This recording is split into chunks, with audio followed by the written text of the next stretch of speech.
Chapter 14. About this time war broke out in the region. King Amraphel of Babylonia, King Arioch of Elasar, King Chardolaomer of Elam, and King Tidal of Goyim fought against King Bera of Sodom, King Birsha of Gomorrah, King Shinab of Admah, King Shemaber of Zeboim, and the king of Bela, now called Zoar. The kings of Sodom, Gomorrah, Admah, Zeboim, and Bela formed an alliance and mobilized their armies in Siddim Valley, that is the valley of the Dead Sea. For 12 years they had all been subject to King Chedorlaomer, but now in their 13th year they rebelled.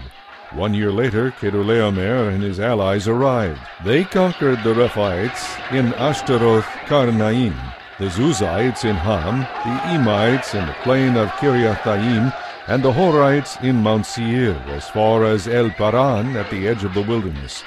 Then they swung around to En-Mishpat, now called Kadesh, and destroyed the Amalekites and also the Amorites living in Hazazon Tamar. But now the army of the kings of Sodom, Gomorrah, Admah, Zeboim, and Bela, now called Zoar, prepared for battle in the valley of the Dead Sea against King Chedorlaomer of Elam and the kings of Goyim, Babylonia, and Elasar, 4 kings against 5. As it happened, the valley was filled with tar pits, and as the army of the kings of Sodom and Gomorrah fled, some slipped into the tar pits, while the rest escaped into the mountains. The victorious invaders then plundered Sodom and Gomorrah and began their long journey home, taking all the wealth and food with them. They also captured Lot, Abram's nephew who lived in Sodom, and took everything he owned. One of the men who escaped came and told Abram the Hebrew, who was camped at the oak grove belonging to Mamre the Amorite. Mamre and his relatives Eshcol and Aner were Abram's allies. When Abram learned that Lot had been captured, he called together the men born into his household, 318 of them in all. He chased after Chedorlaomer's army until he caught up with them in Dan.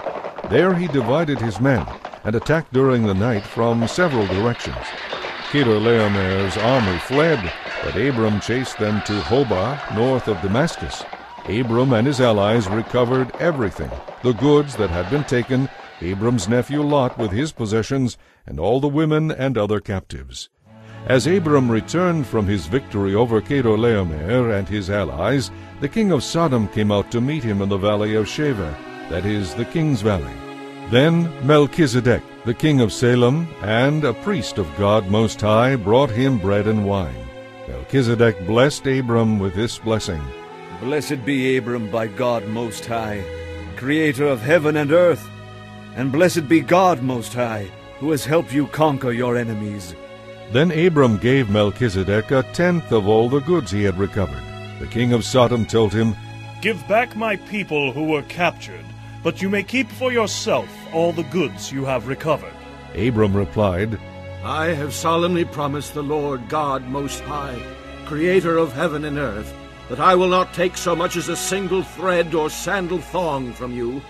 Otherwise you might say, I am the one who made Abram rich.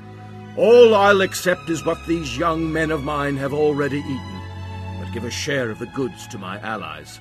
Aner, Eshcol, and Mamre,